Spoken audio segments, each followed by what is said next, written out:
애플 제품을 좀 저렴하게 구입할 수 있는 방법에 대해서 알려드릴게요. 잭진 부부. 여러분 안녕하세요. 잭진 부부의 남편 찐찐이입니다. 제가 평소에 IT 기기에 대한 관심이 많은데 유튜브를 시작하면서 IT에 관련된 부분도 달아보고 싶어서 이번 동영상을 준비하게 되었어요. 우선 안드로이드를 열심히 사용하다가 애플 생태계로 넘어오게 된 이유, 그리고 최근에 아이패드 프로 12.9인치 5세대 M1 모델을 구입하면서 후회하는 점 등을 이번 영상에서 소개해 드리고자 합니다. 우선 제가 여태까지 사용하던 휴대폰에 대해 소개해 드릴게요. 저는 처음부터 구글 안드로이드 레퍼런스 폰들만 사용했었어요. 맨 처음에 사용했던 것은 HTC에서 제작했던 넥서스 1이라는 제품이었습니다. 가운데 볼 같은 게 있어서 노트북의 트랙패드처럼 사용할 수 있는 제품이었고요. 그 이후에는 삼성에서 제작했던 넥서스 S였어요. 그리고 같은 삼성에서 제작했던 갤럭시 넥서스도 사용했고요. 그 후에 LG에서 제작했던 넥서스 5까지 순정 안드로이드 기반의 구글 레퍼런스 폰들만 사용했습니다. 굳이 레퍼런스 폰을 고집했던 이유는 그 스마트폰이라는 분야가 어떻게 보면 아직 미완성인 부분이 많았다고 생각했고, 그래서 구글 안드로이드의 업데이트가 가장 먼저 반영되는 레퍼런스 폰을 사용하면서 새로운 기능들을 좀 먼저 즐겨보고 싶은 살짝 얼리 어댑터 같은 마인드를 갖고 있어서였던 것 같아요. 넥서스 5 이후에는 제조사가 이제 모토로라나 화웨이 등으로 옮겨지면서 국내에서 핸드폰을 구하기 힘들어졌습니다. 그래서 안드로이드 레퍼런스를 구하기 힘들게 되면서 그 전까지 안드로이드만 고집했던 저는 처음으로 아이폰 6를 구입해서 사용하게 되었습니다. 아이폰은 일단 좀 너무 정형화된 테마, 커스터마이징 할 수 없는 부분들이 너무 답답하게 느껴졌고, 특히 파일 관리 면에서 기존에 사용하던 PC와 다른 체계라는 게 좀 복잡했던 것 같아요.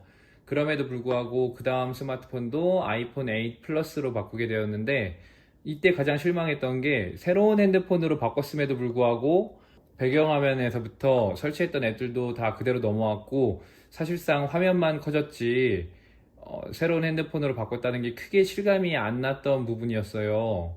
어떻게 보면 이 부분이 장점이 될 수도 있긴 하지만 말이에요. 그리고 그 이후에 핸드폰 교체 시기엔 아이폰 XR, 아이폰 XS, 아이폰 XR, 아이폰 XS라고 하죠. 그런 제품들이 출시됐었는데, 그 당시에는 이제 가격이 너무 비싸서 더 이상 아이폰 계열을 사용하지 못하겠다 생각해가지고 바꿨던 게 갤럭시 S10 5G였습니다.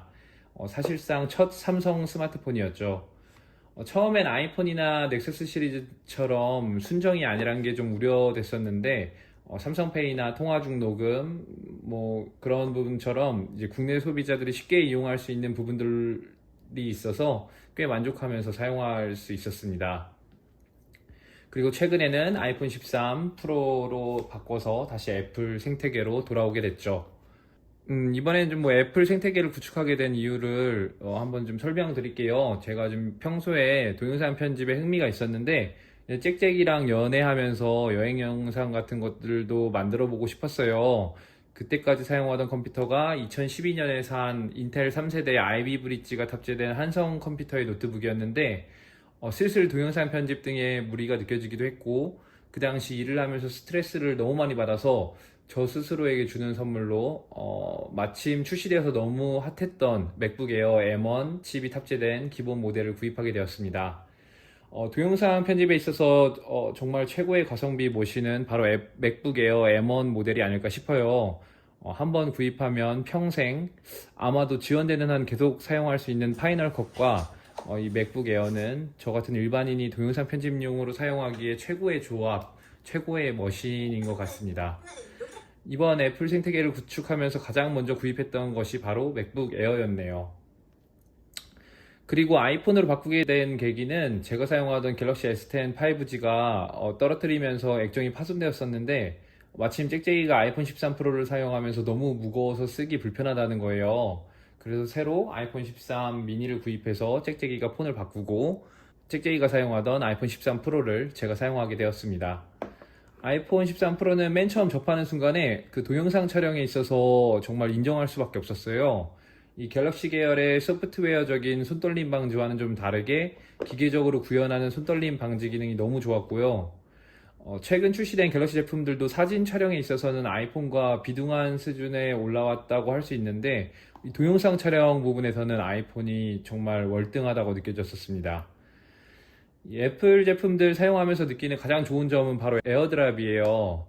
그 빠른 속도와 좋은 응답성으로 삼성폰을 사용하며 이용했던 퀵쉐어나 니어바이 쉐어보다 더 편리하게 파일들을 교환할 수 있었던 점이 정말 편리했습니다.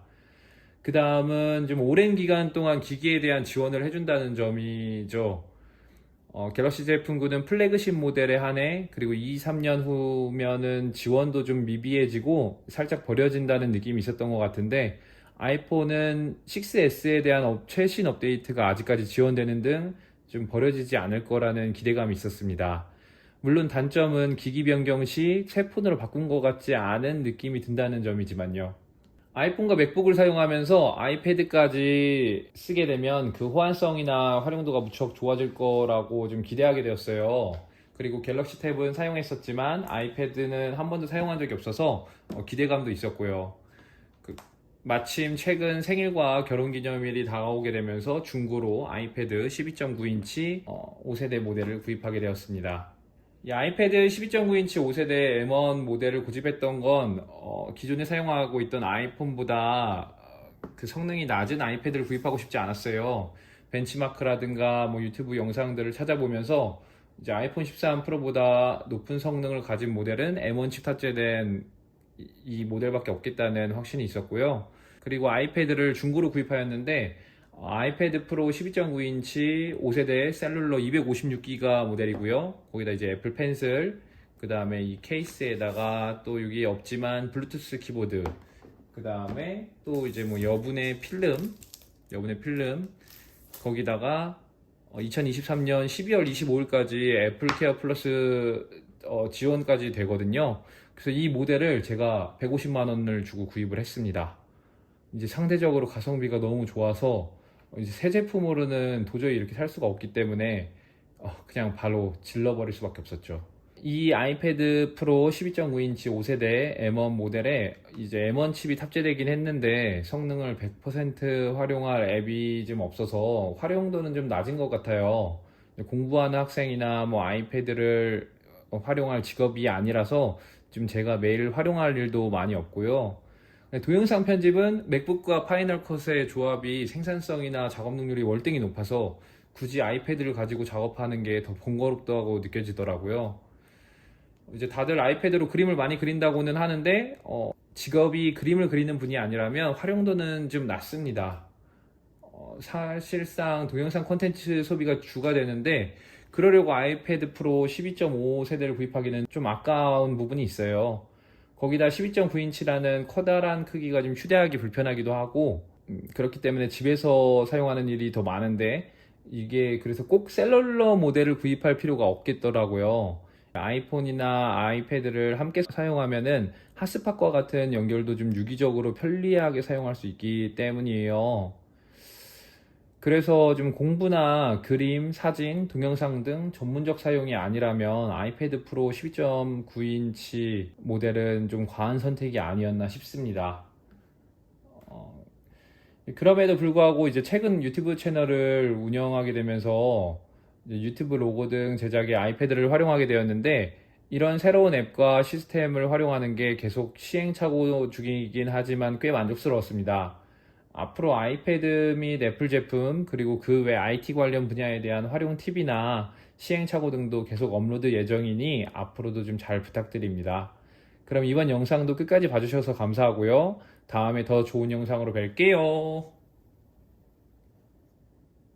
지금 이게 제가 그 짹짹이 결혼기념일 때 선물로 사줬던 애플워치 7 41mm GPS 모델이고요. 그 스타라이트 색상이었는데 이게 그때 당시에 그 애플케어 플러스 포함해서 59만 7,100원에 구입을 했어요. 그때 당시에 이제 애플케어 플러스 할인 행사가 있어서 조금 저렴하게 줬다고는 했었는데 이게 지금 공식 홈페이지 가격 기준으로 보면 이 워치가 49만 9천 원, 그리고 애플케어 플러스가 10만 9천 원, 그래가지고 총 한 60만 8천 원 정도 가격이 들거든요. 그럼 이제 고작 뭐 만 원 할인밖에 안 되느냐라고 생각을 하실 수가 있어요. 그리고 뭐 일반적으로 오픈 마켓에 올라와 있는 제품들 봐보면 저렴하게는 43만 원대에서 한 44만 원대에 구입한 걸로 알고 있긴 하거든요. 근데 이걸 왜 제가 싸게 구입을 했냐고 하냐면 저는 현금이나 뭐 아니면은 카드로 결제를 한 게 아니라 여태까지 쌓여 있었던 그 포인트로 구입을 했어요. 각 지역별로 지역 화폐를 많이 이용하실 텐데 인천에서는 이음카드라고 아마 인천에 거주하시는 분들은 대부분 이용하고 계실 텐데요. 이음카드를 사용할 수 있는 매장이 있습니다. 그 인천 같은 경우에는 이제 뭐 윌리스라고 해서 이게 뭐 전국적으로 그 매장이 있긴 한데 전국 모든 지점에 다 있는 건 아니고요. 뭐 서울이나 뭐 인천, 그다음에 뭐 부산권이라든가 그리고 또 지역에 한 개 지점 정도씩 해서 매장이 있어요. 근데 이 윌리스라는 매장이 또 백화점에서 입점한 매장은 아마 이음카드 사용이 안 될 거예요. 근데 이제 백화점이 아닌 그 다른 매장에 입점되어 있는 가게 같은 경우에는 지역화폐 사용이 가능하더라고요. 그래서 저는 여태까지 이음카드를 사용하면서 포인트를 캐시라고 하는데 그 캐시를 여태까지 따로 사용을 하지 않고 계속 모아두고 있었어요. 그래가지고 한 90만 원 정도 포인트가 쌓여 있었었는데 그래가지고 이번 짹짹이 결혼기념일 선물을 해줄 때 여태까지 모여있던 그 캐시로 그 애플워치를 구입해서 선물로 줬습니다. 인천 이음카드 같은 경우에는 한 달에 50만 원까지 10% 할인을 받을 수가 있는데 그래가지고 만약에 따로 구입을 하게 되더라도 10%를 나중에 캐시로 환급을 받을 수가 있잖아요. 그러면은 50만 원 이상 애플 제품을 구입했을 때 5만 원 정도 할인을 받을 수가 있는 건데 인터넷 오픈마켓 가격이랑 물론 좀 비교를 해봐야 되겠지만 혹시 지금 애플 제품 구입하려고 하셨거나 뭐 아니면은 이음카드 같이 뭐 지역화폐 그런 포인트가 많이 쌓여 있으신 분들 중에 애플 제품을 구입하고 싶은 분들 뭐 아니면 한 달에 사용해야 되는 지역화폐 그 할인 한도 채워서 제품 구입하고 싶으신 분들은 한번 참고해 보시면 좋을 것 같습니다.